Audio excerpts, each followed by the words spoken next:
राधे राधे महाराज जी। महाराज जी, क्या हमारे पूजा पाठ भक्ति में इतनी शक्ति एवं बल होता है कि वो हमारे भविष्य में लिखित घटनाओं को हमारे अनुकूल कर सकता है? इतनी जोर की साधना हो तब, ऐसे छोटी मोटी अगरबत्ती लगाने से नहीं होगा। अगर आपका पाप 1 किलो है तो आपका भजन 1.5 किलो होना चाहिए, तब उस पाप को दबा देगा। पाप है 1 किलो, भजन है 5 ग्राम, तो चूर्ण नहीं हो जाएगा, कुछ नहीं रोक पाएगा। उससे प्रबल हो भजन, तब फिर उसको रोक सकता है, नहीं तो नहीं रोक पाएगा। प्रारब्ध बहुत बलवान होता है, उससे भी बड़ा बलवान भजन होता है। पर इतना भजन जोर का हो, पर इतना जोर का जब कोई भजन करेगा तो वो अपने प्रारब्ध को नष्ट करने की नहीं सोचेगा, वो भगवान की प्राप्ति की सोचेगा। खास बात यह है कि जब प्रारब्ध नष्ट करने लायक भजन नहीं होता, तब प्रारब्ध नष्ट करने की इच्छा होती है, और जब प्रारब्ध नष्ट करने लायक भजन हो जाता है तो भगवान की प्राप्ति की इच्छा हो जाती है। प्रारब्ध नष्ट करने की बात नहीं रहती। नहीं तो बड़े बड़े संतों में जो रोग दुख परिस्थितियां देखी गई, वो ऐसे मिटा दें, ऐसे मिटा दें। दूसरों के मिटा देते, अपने क्यों ना मिटा दें। लेकिन अपने प्रारब्ध भोग लेते हैं और अपने भजन के फल से जगत मंगल करते हैं, भगवान की प्राप्ति करते हैं। समझ पा रहे हो जी? पूजा पाठ मतलब 1 लोटा जल चढ़ा के अगरबत्ती से, इससे प्रारब्ध नहीं रोका जा सकता। उसके लिए अनुष्ठान चाहिए, भजन चाहिए, तपस्या चाहिए, तब प्रारब्ध को रोका जा सकता है जी। अनुज शर्मा जी, जयपुर राजस्थान से। राधे राधे महाराज जी, आपके चरणों में कोटि कोटि प्रणाम। महाराज जी, आत्मा परमात्मा का अंश है और ये हर जीव चराचर प्राणी में विराजमान है। ये केवल कहने के लिए है, तत्वता परमात्मा ही है। आत्मा और परमात्मा में कोई भेद नहीं है। देहाभिमानी होने के कारण उसे जीव कहा गया। देहाभिमान मुक्त होने के बाद वो शिव ही है, वो इष्ट ही है, वो परमात्मा ही है। ब्रह्मविद ब्रह्मयो भवति, जो ब्रह्म को जान जाता है वो ब्रह्ममय हो जाता है।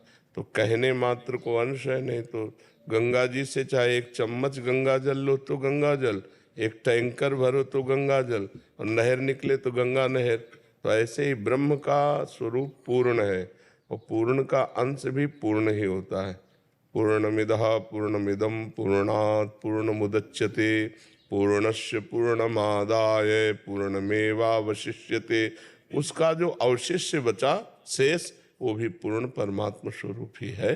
तो क्या कहना चाहते हैं? महाराज जी, ये हर जीव चराचर प्राणी में विराजमान है। जब इंसान देहाभिमान इंद्रिया मन अलग अलग नहीं विराजमान है। जैसे 1 लाख घड़े हों और सूर्य का प्रकाश उस पर पड़ रहा है, तो 1 लाख प्रतिबिंब हुए, 1 लाख सूर्य नहीं हो गए। आत्मा एक है, शरीर अनेक है। शुद्ध ज्ञान, आत्मा एक है, शरीर अनेक है। सूर्य एक है, करोड़ों घड़े, उसमें प्रतिबिंब करोड़ों सूर्य दिखाई दे रहे हैं, पर करोड़ों सूर्य है नहीं, सूर्य एक है। ऐसे ईश्वर एक है, आत्मा एक है, परमात्मा एक है। इन शरीरों के विभाग के कारण वो अनेक दिखाई दे रहा है। समझ पा रहे आप? वो कैसे, जैसे सूर्य करोड़ दिखाई दे रहे हैं, लेकिन सूर्य तो एक है, आकाश स्थित सूर्य एक है। ऐसे आत्मा संपूर्ण विश्व ब्रह्मांड को व्याप्त करके विराजमान है। जैसे कहा जाए कि करोड़ों बिजली है, क्योंकि एक बिजली तो चमकती है, एक बिजली हीटर में गर्म करती है, एक फ्रिज में ठंडा करती है, तो करोड़ों प्रकार की बिजली है। नहीं, करोड़ों बिजली नहीं है, करोड़ों यंत्र हैं, बिजली एक ही है। समझ पा रहे आप? ऐसे ही परमात्मा, आत्मा, भगवान एक ही है। ये अनेकों को, जैसे जड़ चैतन्य पशु पक्षी, ये अलग अलग दिखाई देते हैं, तो हमें लगता है बहुत सी आत्माएं हैं। बहुत सी आत्माएं नहीं, आत्मा एक है, उसका पावर है सबके अंदर। देखो कहीं खोजो आत्मा है बोला, कहीं मिलेगी कि देखो ये आत्मा है? आज तक कोई बता पाया? क्योंकि पावर है, वो पावर है, वो अचिंत शक्ति है। उसी की शक्ति से शरीर हिल डुल रहा है, मन चल रहा है, बुद्धि चल रही, पर उसे कोई नहीं जान पा रहा।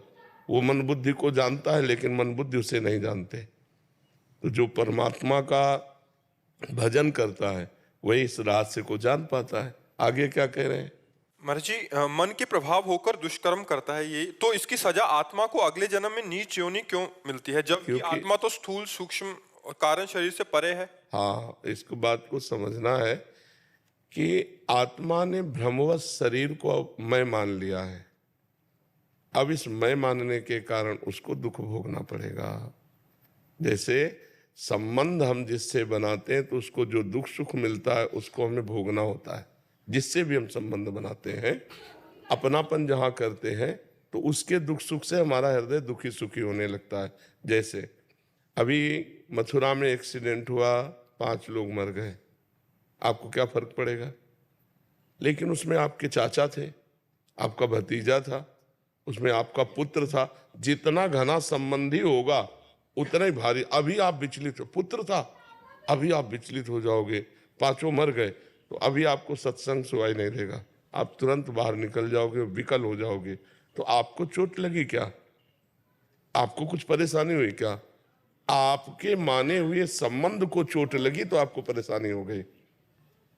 आपका माना हुआ संबंधी किसी बड़े पद में गया तो आपको गर्व आ जाएगा, आपको हर्ष आ जाएगा। मानने से है ना, ऐसे ही आत्म तत्व ने मन और चित्त पर अपना भाव कर लिया, आरोपित कर लिया। जैसे बहुत सूक्ष्म, चूंकि ज्ञान का विषय ना, मैं ये देखना चाहता हूं, ये किसकी इच्छा है? नेत्रेंद्री की। साथ में मन लग गया। आप कहाँ थे? लेकिन आप मानते हैं कि नेत्रेंद्री की इच्छा है? आप मानते हैं मैं देखना चाहता था, मैंने देखा। तो गलत देखा कि सही देखा? अब इसका भोग आपको भोगना पड़ेगा। समझ पा रहे? भोग का क्षेत्र जनेंद्रिय है, मन और जनेंद्रिय ने भोग भोगा। लेकिन आप कहते हैं मैंने भोगा, तो फिर आपको गलत भोगा कि सही भोगा, उसका आपको दंड मिलेगा। अगर गलत भोगा तो आपको नरक की प्राप्ति होगी। समझ पा रहे? इस तरह से ना बंधे हुए भी आत्मा का बंधन हो गया। जड़ चेतन ही ग्रंथि पड़ गई, यद्यपि मृषा, मृषा माने झूठी बात है, पर छूटत कठिन ही। वो झूठा आरोप अपने में स्वीकार करने के कारण उसको जन्म मृत्यु का भोग भोगना पड़ता है। जैसे इस हाथ में मारा तो इसको चोट लगी, लेकिन ये चोट हम स्वीकार करते हैं कि मेरे को इसने मारा। बस स्वीकृति से अगर अभी इसको शून्य कर दिया जाए, यहां से काटा जाए, तो कोई कष्ट नहीं होगा उसको। क्यों? क्योंकि स्वीकृति अब नहीं पहुंच पा रहे। वहां त्वगेंद्री में ऐसी औषधि का प्रवेश हो गया कि अब हमारे मन की स्वीकृति नहीं पहुंच पाती। तो मन की स्वीकृति न पहुंचने के कारण ऑपरेशन हो जाता, कोई परेशानी नहीं होती। ऐसे ही अस्वीकृति जिन महापुरुषों ने स्थूल शरीर, सूक्ष्म शरीर, कारण शरीर से अपनापन हटा दिया, वो अपने स्वरूप में जीवन मुक्त हो गए। तो ये आत्मा को न कभी बंधन था, न है, न रहेगा। पर माना हुआ जो संबंध है, ये उसको दुख सुख लाभ हानि और नाना प्रकार के कष्ट भोगने पड़ते हैं, ना होने पर भी। जैसे स्वप्न में हमने देखा कि पिटाई हो रही है। क्या हो रही थी? ना कोई पीटने वाला था, ना कोई पिटने वाला था। क्योंकि पिटने वाला शरीर तो आराम से एसी रूम में सो रहा है, पीटने वाला वहां कोई है नहीं। लेकिन पीटने वाला भी होता है, पिटाई भी होती है। अनुभव होता है ना स्वप्न में। और अगर चेष्टा खुल जाए तो चिल्ला चिल्ला के रोने भी लगता है।